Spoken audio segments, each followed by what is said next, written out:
तो hello everyone, welcome back to my channel. तो friends, आज हम डिस्कस करने वाले हैं जो मैथ है, मैथ के बारे में कि मैथ में कौन से इम्पॉर्टेंट टॉपिक्स हो सकते हैं जो आपके टीआरई पेपर में आएंगे बीपीएससी में। वो भी प्रीवियस जो भी ईयर क्वेश्चंस रहे हैं, वो चाहे टीआरई 1 हो चाहे 2 हो, उन दोनों में किस तरह के क्वेश्चन आए हैं उससे रिलेटेड आज का वीडियो है। तो वीडियो पर लास्ट तक बने रहिएगा। और मैं जो डिस्कस करने वाली हूँ मैथ में, तो वो सारे टॉपिक्स आए हुए हैं। और उसमें अगर आपको कुछ स्किप करना हो, जैसे कि कुछ होता है कि टफ है जो आपसे नहीं बन पा रहा है, तो उसे आप स्किप भी कर सकते हो। क्योंकि देखिए, मैंने आपको बताया है कि मेरा जो मैथ सब्जेक्ट है वो थोड़ा सा वीक है, तो जिसकी वजह से मुझे हर एक टॉपिक में नहीं कवर कर पाऊंगी। तो इस वजह से मेरा उसमें टाइम भी वेस्ट होगा। क्योंकि देखिए, जो मैथ होता है वो एक ऐसा सब्जेक्ट है कि आपको उसे हर समय कंटिन्यूटी में सॉल्व करते रहना होता है, प्रैक्टिस करनी होती है, तभी आप उसमें मतलब महारत हासिल कर सकते हैं। लेकिन जो बाकी सब्जेक्ट है, अगर आप कुछ दिनों की प्रिपरेशन या कुछ दिनों की पढ़ाई से भी, क्योंकि वो सब्जेक्ट होता है वो हम कहीं ना कहीं पढ़े होते हैं, तो इसलिए बहुत सारे लोग हैं, जैसा मोस्टली है कि बिहार के लोग हो तो बहुत ही अच्छे होते ही है मैथ में, लेकिन कुछ लोग होते हैं जिन्हें नहीं मतलब उतने अच्छे से समझ में आ पाती है, और उन्हीं में से मैं हूँ। तो मुझे नहीं मैथ उतनी जल्दी कैच हो पाती है। अगर कोई ट्रिक मतलब कहीं पे कोई चीज़ मुझे समझ में आ गई और वही क्वेश्चन चेंज हो गया या उसके बस नंबर या डिजिट्स चेंज हो जाते हैं, तो मुझे वहाँ नहीं समझ में आता है। तो इसी वजह से जो ये 1 महीना है, इसमें हर एक टॉपिक पे कमांड बना पाना बहुत मुश्किल है। तो उसी में से कुछ चुनिंदा टॉपिक्स है। हालांकि मैं टॉपिक्स बता रही हूँ आपके कि जो जो क्वेश्चन आए हुए हैं वो सारे टॉपिक्स बताने वाले, लेकिन उसमें से जो भी चुनिंदा है जो आपको बन पाएंगे वो आप कीजिएगा, उसी पर सिर्फ कमांड बनाइए। वो भी ये वीडियो उनके लिए है जो मैथ में वीक है, लेकिन बाकी जो लोग हैं वो तो सारी चीज़ों पर ही वर्क करें।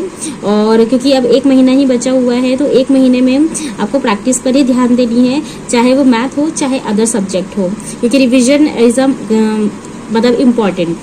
तो मैं आपको टॉपिक्स बता देती हूँ और मैं स्क्रीनशॉट भी डाल दूंगी, तो आप वहाँ से भी देख लीजिएगा। साथ में टेलीग्राम चैनल पे भी डाल दूंगी, आप वहाँ भी देख लीजिएगा। तो देखिए, इम्पॉर्टेंट जो फर्स्ट टॉपिक है मतलब मैथ में, वो है एचसीएफ और एलसीएम, जो कि मतलब महत्तम समापवर्तक और लघुत्तम समापवर्तक है। तो उससे क्वेश्चन आया है, टीआरई 1 में आया है, तो आप उसे ज़रूर देखिएगा।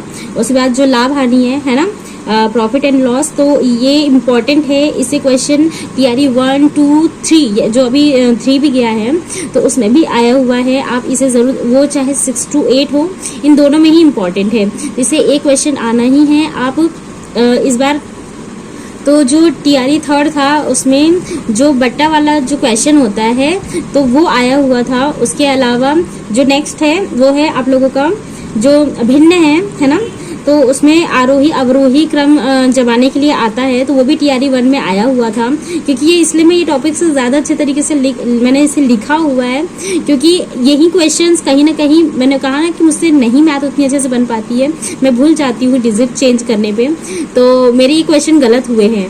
और इसके बाद देखिए, परसेंटेज आपको पता है कि इम्पॉर्टेंट है। बिना परसेंटेज के आप मैथ सॉल्व ही नहीं कर सकते हैं, इसलिए आपको मोस्ट इम्पॉर्टेंट है कि परसेंटेज आना ज़रूरी है। उसके बाद आपको फ्रैक्शन आना ज़रूरी है, और उसके बाद रेशियो। ये 3 टॉपिक्स अगर आपने कर लिए तो आपसे मैथ बन जाएगी। लेकिन मेरी कमांड अभी मोस्टली उतने अच्छे से सब पर नहीं हो पाई है, लेकिन हाँ, मुझे ये जो आपका फ्रैक्शन है, प्रॉफिट एंड लॉस और ये परसेंटेज, ये समझ में आ गया है अंकुर सर की क्लास देखने की वजह से।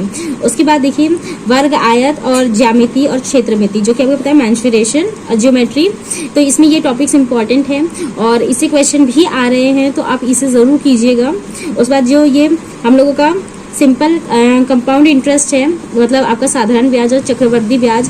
तो फ्रेंड्स, मुझे जहाँ तक साधारण ब्याज और चक्रवृद्धि ब्याज उतनी अच्छे से समझ में नहीं आ पाया है जो सर ने टॉपिक कराए हैं, तो मुझे अब शायद हो सकता है कि मुझे और थोड़ी सी इस पर प्रैक्टिस करने की ज़रूरत है। तो मुझसे ये अभी टॉपिक उतने अच्छे से समझ में नहीं आ पा रहा है।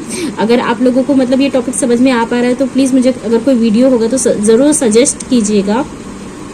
उसके बाद आपको पता है गुणनखंड जो है, समीकरण वगैरह वाले आते हैं, एक पद द्विपद, तो वाला ज़रूर कीजिएगा। और इसके बाद जो हम लोगों की एज है, तो एज से रिलेटेड क्वेश्चन आएंगे, वो भी ज़रूर कीजिएगा। और उसके बाद अनुपात समानुपात, ये मैं बता चुकी हूँ आपको। मतलब रेशियो एंड प्रोपोर्शन। तो उसके बाद जो परिमेय संख्याएं हैं, राशन नंबर, तो इससे भी रिलेटेड क्वेश्चन आया हुआ है। And time and work and speed वाला जो क्वेश्चन है, जिसमें जो आयतन है और वो नाव, धारा की दिशा, तो इससे रिलेटेड क्वेश्चन आते हैं। तो इनको एक बार जरूर देख लीजिएगा। अभी फिलहाल तो मेरे पास टाइम नहीं है कि मैं मतलब ये सारे टॉपिक्स देख पाऊँ, क्योंकि मैंने आपको बता दिया साधारण ब्याज मुझे उतने अच्छे से अभी समझ में नहीं आ पाया है, और मुझे नहीं लगता कि मेरे पास इतना वक्त होगा कि मैं उसे मतलब और ज़्यादा सटीक तरीके से देख पाऊँ। तो इसलिए मैं दूसरे चीज़ों पे वर्क करूँगी। तो इतने क्वेश्चन हैं, इतने टॉपिक्स हैं, तो इस पर आपको अपनी तैयारी करनी होगी। देख लीजिएगा आपसे कौन सा बन रहा है, नहीं बन रहा है। लेकिन ये चीज़ मैं बोलूँगी कि आप जो मैंने 3 मेन बताए, परसेंटेज, रेशियो और उसके अलावा जो फ्रैक्शन है, तो इन पे कमांड बना लीजिएगा। इसी से आपके सारे क्वेश्चन सॉल्व हो जाएंगे। तो यही था मैथ का सारा टॉपिक। इसके अलावा मैं जो नेक्स्ट टॉपिक है, तो फ्रेंड्स बताइए मुझे, आप ज़रूर कमेंट करके बताइएगा कि आप किस चीज़ पर वीडियो नेक्स्ट चाहते हैं।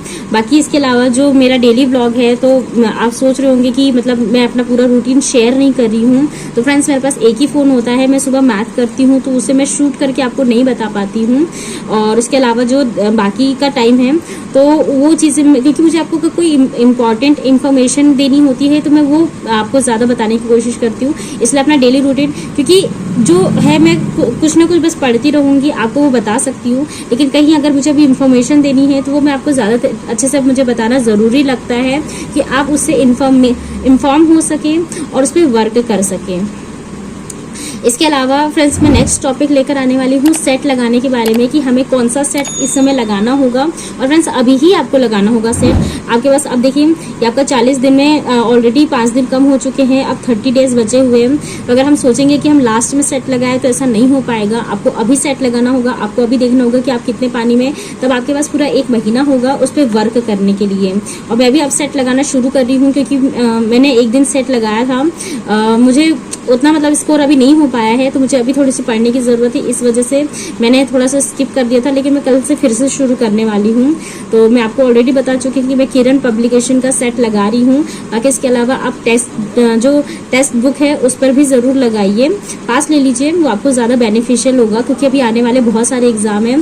साथ ही साथ आपको सुनने में आ रहा है कि जुलाई में DSSS भी आ रहा है। उसके अलावा देखिए MP में भी वैकेंसीज आने वाली है। जो वर्ग 2 है, अगर किसी ने दिया है, बहुत सारे लोगों ने दिया होगा, तो वर्ग 2 की भी वैकेंसीज आ रही है। और साथ में आपको पता है कि KVS का भी एग्जाम हो सकता है, जो कि लगभग दिसंबर में ही हो सकता है। तो उसके लिए आप पास ले लीजिए, अभी से उस पर वर्क कीजिए। कहीं ना कहीं ये हो सकता है कि 2024 में एक जॉब जरूर आपके हाथ में आ जाए। बाकी आज के लिए बस इतना ही, और जो भी आपके डाउट्स होंगे वो मुझे कमेंट बॉक्स में पूछ लीजिएगा, और टेलीग्राम से ज़रूर जुड़ जाइएगा, वहाँ पर हर दिन की इन्फॉर्मेशन मैं डाल देती हूँ। बाकी मिलते हैं मेरे नेक्स्ट वीडियो में। Till then stay happy, stay healthy, bye.